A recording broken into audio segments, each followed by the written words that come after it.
السلام علیکم۔ آج کا جو ہمارا ٹاپک ہے وہ ہے ٹرانسپیریشن اینڈ گوٹیشن کے حوالے سے، لیکن اس کے ساتھ ساتھ ہمیں یہ بھی پتہ چلے گا کہ صبح سویرے جو پودوں کے اوپر یا گھاس کے اوپر شبنم ہوتا ہے وہ کیوں ہوتا ہے اور کہاں سے آتا ہے۔ دوسری بات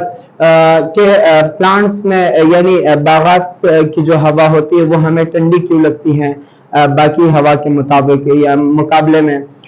تو سب سے پہلے بات کرتے ہیں ٹرانسپیریشن کے حوالے سے۔ ٹرانسپیریشن کا مطلب ہوتا ہے کہ پلانٹس کے باڈی کے ایکسٹرا اماؤنٹ آف واٹر جو ہوتے ہیں، جس طریقے سے انسانوں کی اگر ہم بات کریں، ہمارے باڈی میں ایک نظام ہے جس کو ہم اوسمو ریگولیشن کہتے ہیں، جس میں ہمارے باڈی کا جو زیادہ اماؤنٹ آف واٹر پانی ہوتا ہے یا سالٹس ہوتے ہیں، اس کو یا تو پسینے کی شکل میں باڈی سے باہر نکالا جاتے ہیں یا تو ایکسکریٹ کیا جاتے ہیں، یعنی باڈی سے پیشاب کی شکل میں باہر مطلب ایکسکریٹ کر دیا جاتا ہے۔ تو اسی طریقے سے پلانٹس کے باڈی میں جو زیادہ اماؤنٹ آف واٹر ہوتے ہیں، یعنی جتنا پانی اس کو چاہیے ہوتا ہے، اس کے علاوہ جو زیادہ اماؤنٹ آف ہوتا ہے جو مطلب پلانٹس کو نہیں چاہیے ہوتا ہے، اس کو پلانٹس اگر مطلب اس کا واٹر ویپرز کی شکل میں باڈی سے باہر نکالنا ٹرانسپیریشن کہلاتے ہیں۔ مثال کے طور پر یہ کب ہوتے ہیں؟ یہ پروسیس دن کے ٹائم ہوتا ہے، یعنی جب سٹومیٹا اوپن ہوتا ہے، اور سٹومیٹا تبھی اوپن ہوتا ہے جب سورج کی روشنی موجود ہوتی ہے، یعنی فوٹوسنتھیسس کا عمل شروع ہوتا ہے، ہو رہا ہوتا ہے۔ تو پلانٹس کا جو زیادہ اماؤنٹ آف واٹر ہے اس کا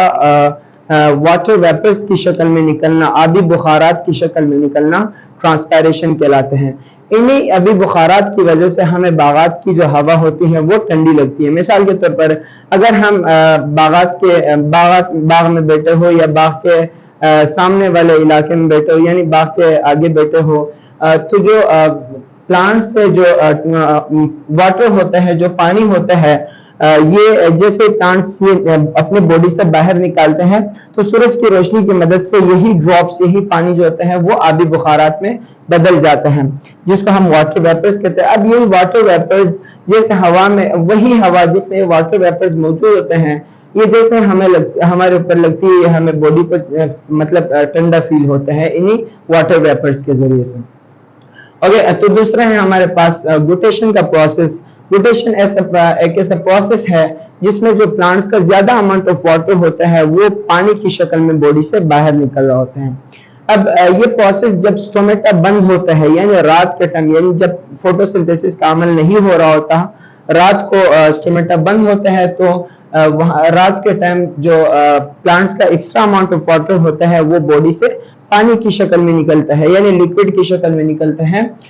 جس کو ہم شبنم کہتے ہیں۔ یہ اکثر ہمیں صبح سویرے جب ہم اٹھتے ہیں تو ہمیں پودوں کے اوپر یا گھاس کے اوپر ہمیں یہ شبنم نظر آتا ہے، جو کہ پلانٹس کا جو ایکسٹرا اماؤنٹ آف واٹر ہے یہ انہوں نے ایکسکریٹ کیا وہ ہوتے ہیں،